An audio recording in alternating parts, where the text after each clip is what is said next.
na aking contact na ito nga, nagsara bigla. Oo. Sinara bigla yung matapos mapag-invest, Oo. sinarado ng SEC. Oo.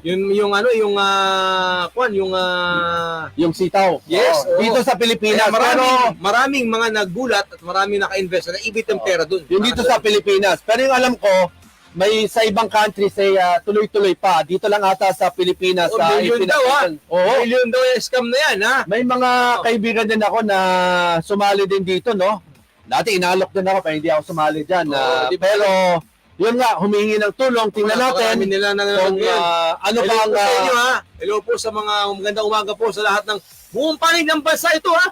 Dami. Sa atin ha. From Taiwan, from UK. US, UK. Ito yung mga na-biktima mismo. Oo.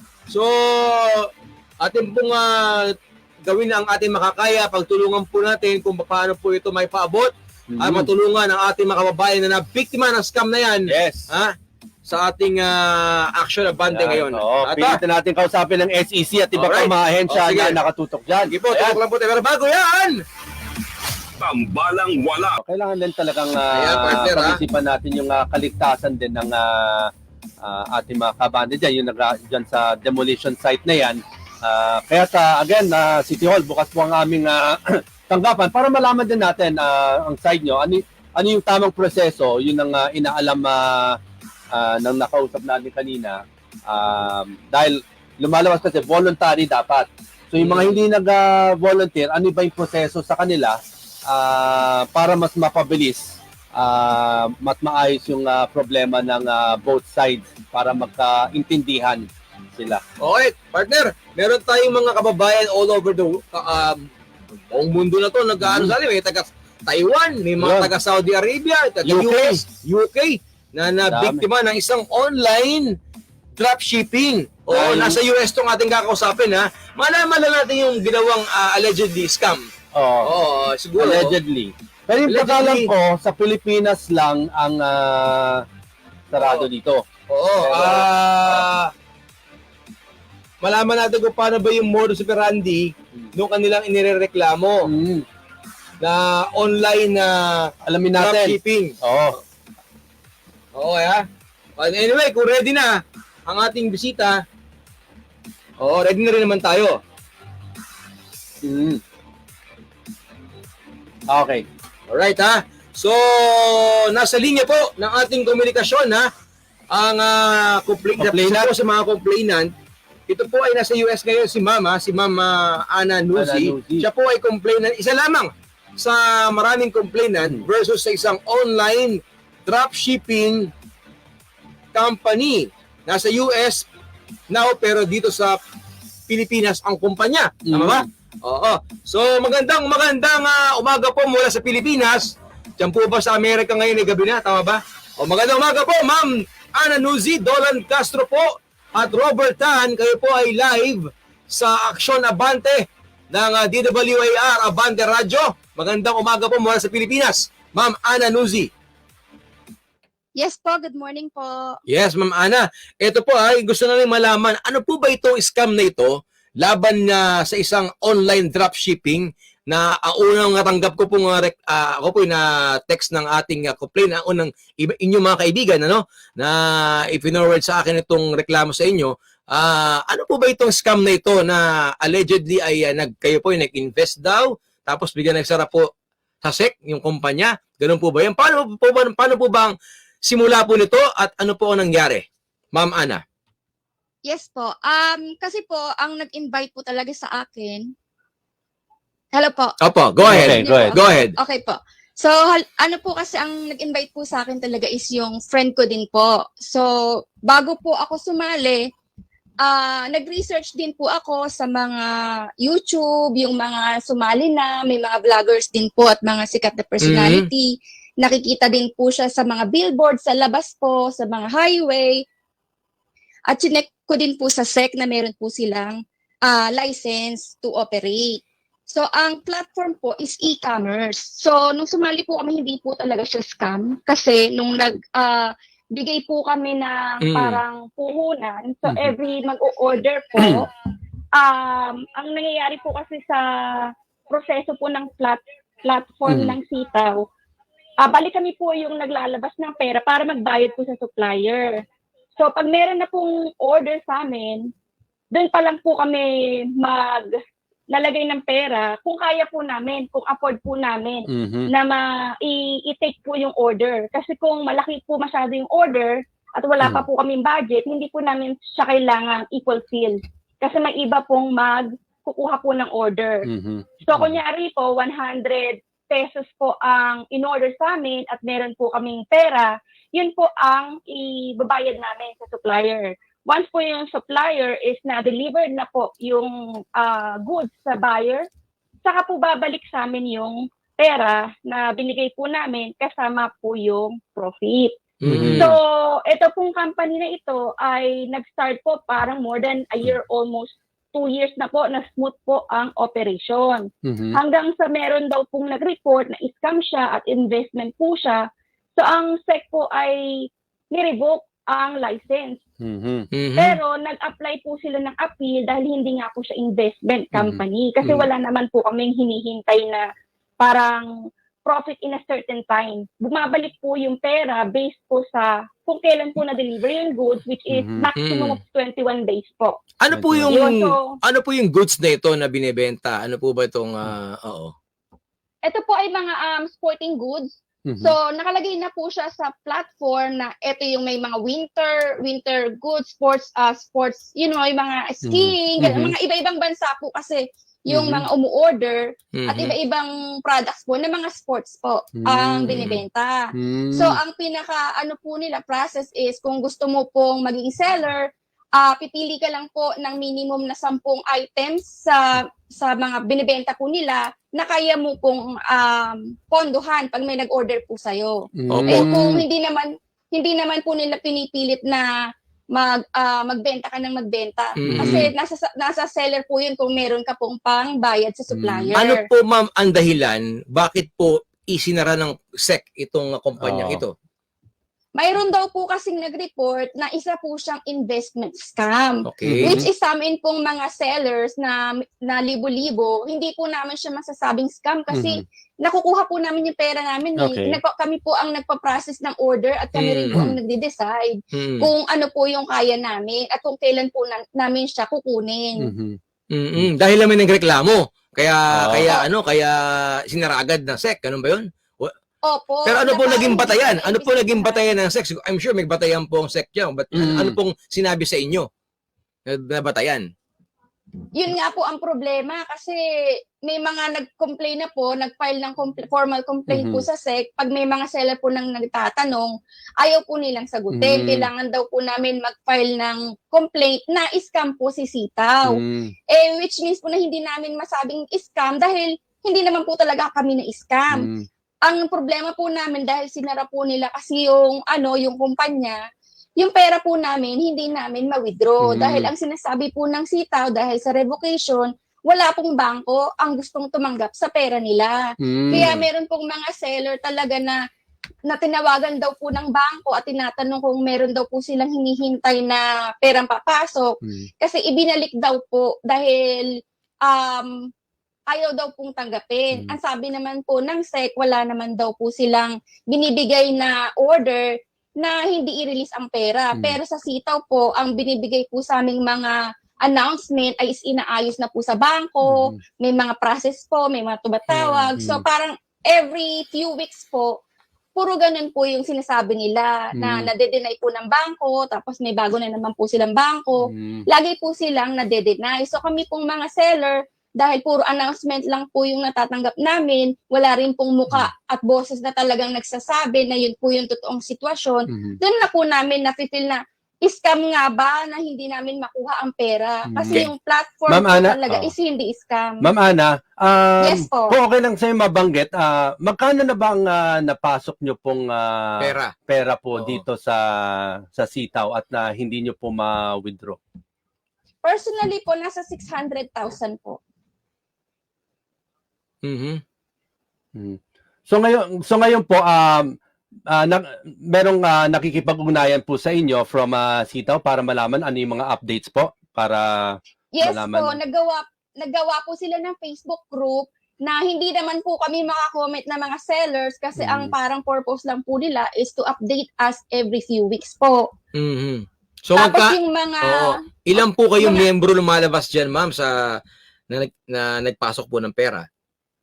Marami doon ba? po sa main sitaw po nila, yung main ano po nila nung hindi pa po sila nare-revoke, meron pong 56,000 po na mga members. Doon po sa mga sumama po sa mga disbursement update, nasa almost kalahati na. Tapos may mga iba po pong Facebook groups na libo-libo din po yung mga sumasali. So ang pinaka main problem po is kami pong mga nasa abroad, yung mga OFW po, hindi po kami makapag-formal complaint at magpunta sa SEC or kung saan man po kasi po malayo po kami. Tapos yung iba po sabi, pupunta pa daw po ng embassy. So, ibig sabihin, ma'am, pala, ang inyong nirereklamo, kung hindi na-revoke ito, tuloy-tuloy sana. Tama po ba? Yes, exactly po. Opo. Tuloy-tuloy po ang inyo. Ilang taon na po kayo o ilang buwan na po kayo nagkakaroon ng transaksyon? Ito po sa online na dropshipping po na ito. Nag-start po ako nung February. Tapos po bigla siyang na-revoke ng June. Mhm. So ang dami po namin na halos kakapasok lang. Pero kasi nga po, may registration po siya sa SEC. Kaya kung po kami, confident po kami Confident na kayo? legal ito. Oo. Opo. So, kumita po ba kayo dito, ma'am? Kumita po ba kayo? Kumita naman yung pera po? Opo, kumikita po. Paano po ang, halimbawa, nag-invest ka ng, sabi nga, 600,000 ba? Pesos? Hindi po, siya po, parang hiwa-hiwalay po siya. Ay, hiwa-hiwalay. Okay. Opo, hiwa-hiwalay. So, Kunyari magkano na po ang kinita ng inyong 600,000 pesos sa 4 na buwan? Nasa 100,000 po, mga ganun. 100,000 na. Meron po ba kayong alam na opisina nitong online dropshipping na ito sa Pilipinas? Meron po sa BGC, kaso po sarado na. Sa BGC. Opo, pero kayo po ba ay may ugnayan pa rin po ba o contact number o contact person na nakakausap po ninyo ito po sa online dropshipping po na ito? Meron po ba kayo nako-contact pa sa kanila? Ang mga nag-update lang po sa amin is yung mga account specialist Mhm. na ang nagsasabi wala din daw po silang alam kasi nakabase lang din po sila sa nilalabas po na announcement po ng company. So wala po talaga kaming direct contact kahit kanino. Mhm. Okay, so ito po ipapanawagan po natin sa SEC. sa SEC, no? Ano ba talaga naging dahilan sa ating kung bakit ni-revoke ito? Mahalaga malaman natin ano naging batayan nila at paano ngayon yung pera na naipit po, no? So ibig sabihin, ma'am, ang pera po ninyo ngayon ay naroon pa din po sa online dropshipping na ito na kumpanya. Ando pa rin po. Yes po. Ando pa rin siya. Tama po ba, Nakalagay Miss? po pending lahat. Pending lahat. Okay. At nagsara ito kailan po? Kailan po ito na-revoke? Yung June 10 po na-revoke. June 10 na-revoke. Okay. June 10. So, Ma'am Ana, ano po yung naging rason bakit hindi ma-remit back sa inyo yung pera nyo? Ang nire-reason po ng sitaw is wala pong bangkong tumatanggap po sa kanilang pera para i-disburse po sa amin. Dahil po sa pag-revoke ng SEC, yun ang Opo, dahilan. yun po ang dinadahilan po nila. Pwede pong totoo, kaya lang po kasi hindi rin namin alam at wala rin naman po kasi silang muka at boses na binibigay. Puro lang po puro letter. So para ito, ma'am, ang biktima dito hindi lang sa Pilipinas, no? Iba't ibang panig ng Global kasi yan. bansa, ha? Saudi, Yes po. US, UK, Taiwan. Mm. Meron pa lang ganun mga nagreklamo. Yes So, po. sa inyo pong pag-uusap, kailan niyo po huli nakausap itong mga taga-online dropshipping na ito? At ano po ang kanilang ipinangako sa inyo? Yung last message po nila kasi, lahat po nasa FB, lang po nila. FB page. Wala pong nag-i-email sa amin or nagda-direct message. So kami na lang pong mga seller ang nagbabalitaan kung ano na po ba ang update. Yung update po na binibigay ng mga account specialist is same po sa binibigay ng dun sa FB page po nila. Marami din ba nagreklamo dun sa balita po ninyo? I'm sure na natulong, may mga report din kayo natanggap gano'ng karami naman nagreklamo laban sa online dropshipping na ito para may pasara ng SEC o ma-revoke? Ilan po sila sa bilang ninyo na nagreklamo naman laban sa online dropshipping company? Yun nga po ang problema, hindi po siya black and white. Wala po Oh. sinasabi ang SEC kung sino po. Kasi po, nag-appeal po ang ang sitaw po, nag-appeal po sila. Pero hanggang ngayon po, wala pa pong resulta. Habang naghihintay po sana kaming mga sellers, since 2 months na po yung appeal, makuha po namin yung aming mga pera kasi may paggagastosan din naman po kami. May formal ba na announcement o update binibigay ang sitaw sa inyo? Wala po, Wala, yung so- po sa bangko. Okay. I mean, Yung ano po mahirap. yung mga sulat na pinadala sa inyo? Meron ba? Mhm. Wala, ano? Wala. Email lang. Opo, mga mga announcement lang po sa FB page nila. Sa FB page. Okay. At, Mm. pero may nakakausap naman po kayo, yung nababanggit mo na parang meron kayong nakausap na nagbibigay na ng update? Yung account specialist po, kasi dati nagbibigay sila ng update sa FB group, pero ang dami po kasi daw nilang tinanggal, kaya nagsiwalaan na rin po yung iba, konti na lang po yung natira. Okay. Pero yung pong mga natira na mini-message namin, yung mga FB po nila is mga nakalock profile. Kaya hindi rin po namin alam kung mga totoong tao po sila. Kasi partner, Talagang sa sitaw po. ma'am, binabasa namin itong mga messages ninyo at ng inyong mga kasamahan, no? Maraming pera yung nawawala sa kanila, no? Oo. Talagang ang daming humingi ng tulong, Mhm.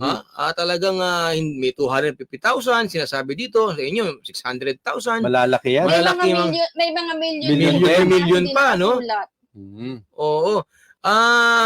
So ito ma'am, ito pong ipapaabot ito Sa sa SEC. SEC. Papupuntahan po natin ng ating action abante reporter itong SEC. Para malaman natin yung ma-interview, yung dahilan. At siguro, mabigyan niyo po kami ng address po Ng sitaw. ng online dropshipping na yan para maikutan din po namin ang ating mga abante reporters, no? Na pwedeng umikot po diyan sa ating maikutan po lahat yung mga taong yan. At pati kung may mga hawak kayong mga cellphone number nila o account number ng mga Yes. paki-forward niyo po sa aming executive producer para po makontak namin isa-isa itong mga to. Bantayan natin itong kasong to kasi kawawa yung ating mga kababayan na dugot pawis, ha? Yes. Mukha ni Ma'am Ana, hindi naman basta-basta mo maiimpok yung pera na yan, mga OFW o mga kababayan natin sa iba't ibang panig ng bansa, ng mundo, ng bansa, ano? Talagang nabiktima. Hindi naman nabiktima pero nawala yung kanilang investment. Siyempre, Subukan din natin na ang hirap kasi partner na sabihin mo na bigyan ni revoke, bakit ganun? tingnan din natin, no, Diba? baka makausap din natin since online po ito, baka may alam din ng ACG dyan, no? Online, ma'am, online ba ang transaction ninyo lagi? Yes po, lahat po online. Lahat online. Lahat O sige, online. baka matawagan natin yung cybercrime. ACG. PACG, baka sakali may Malaman nila rin. maganda rin kasi meron ba kayong mga complainant sa Pilipinas na nandito? Marami po. Ay baka mamaya, baka pwede natin tawagan yung si Kernel.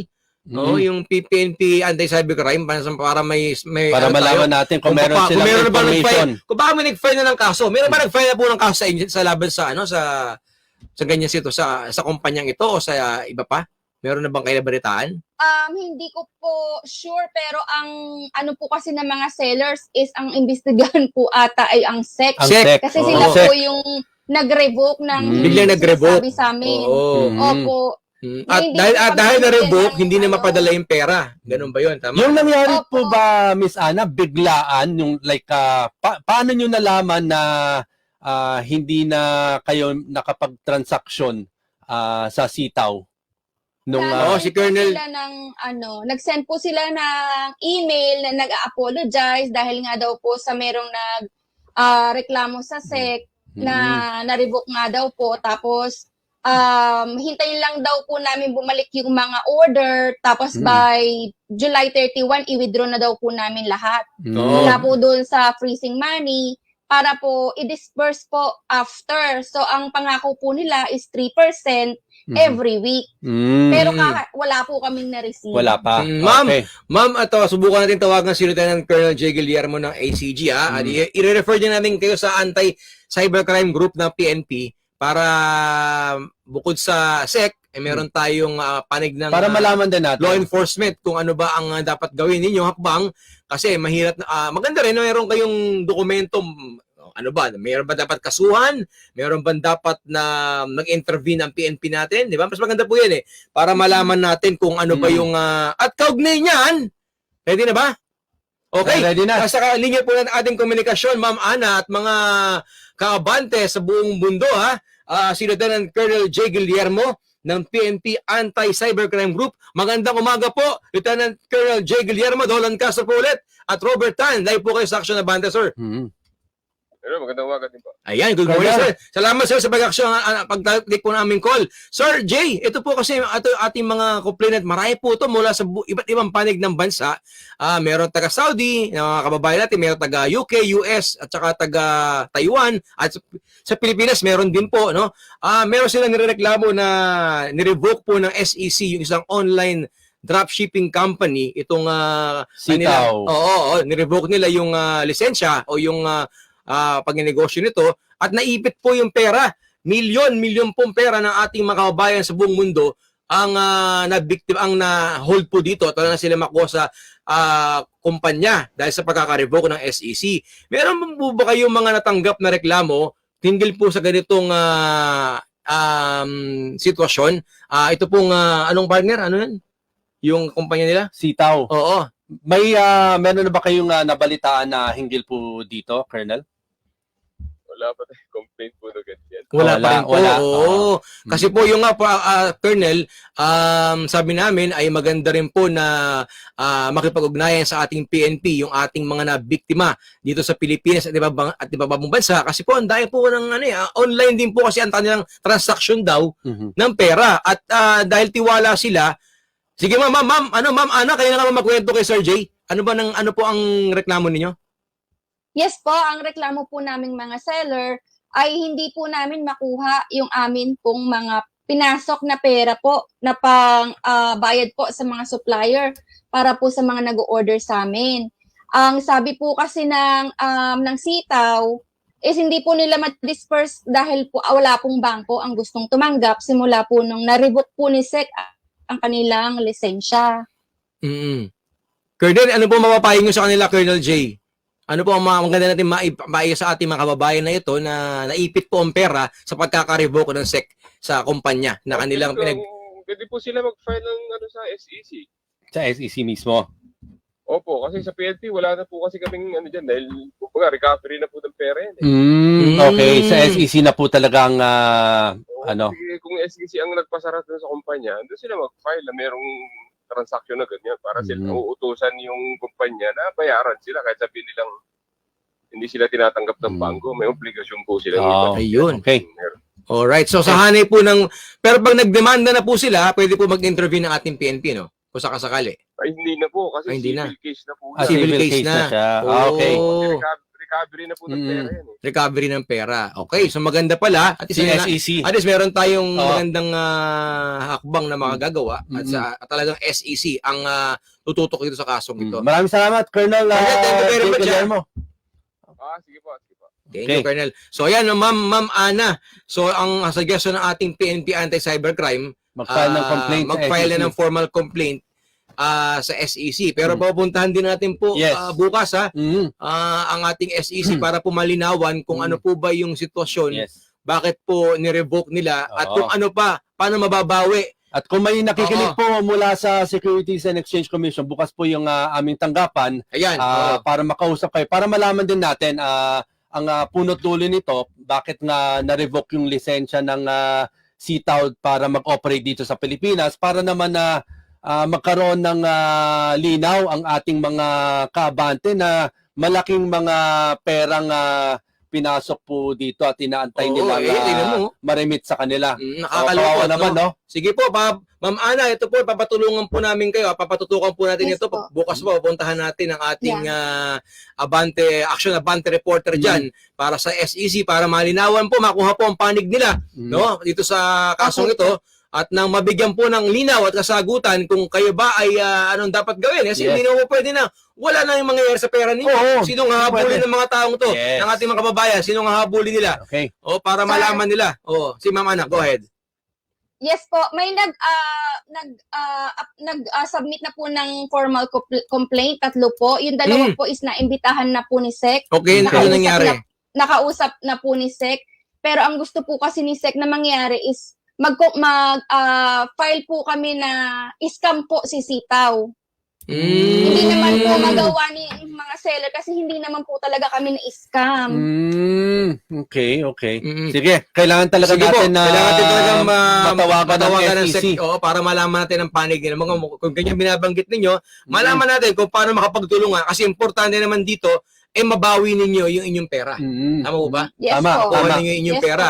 At kung ano yung pinakamabilis at pinakatamang proseso para gawin at ma-actionan natin Ayun, itong yung mga, bagay na ito. ito yung mga nagme-message, isa 250K ang napasok. Oo. Yun, talagang humingi ng tulong. Sige, Sige Miss Ana. ma'am Ana, bukas po, tawagan po namin kayo ulit bukas at yung SEC hopefully po, maikutan din ng ating Action Abante reporters. Okay? Maraming salamat Yes po sa inyong Maraming panahon. Salamat po. Okay. At asahan po ninyo natin pong tututukan. Actionan po natin yan. Tututukan natin po itong kasong ito para po magbigay linaw at kasagutan po ng ating gobyerno sa mga na-scam nating kababayan sa abroad. Okay? Thank you very much, Ma'am Ana Nuzi. Mula po rito sa Pilipinas, good morning po.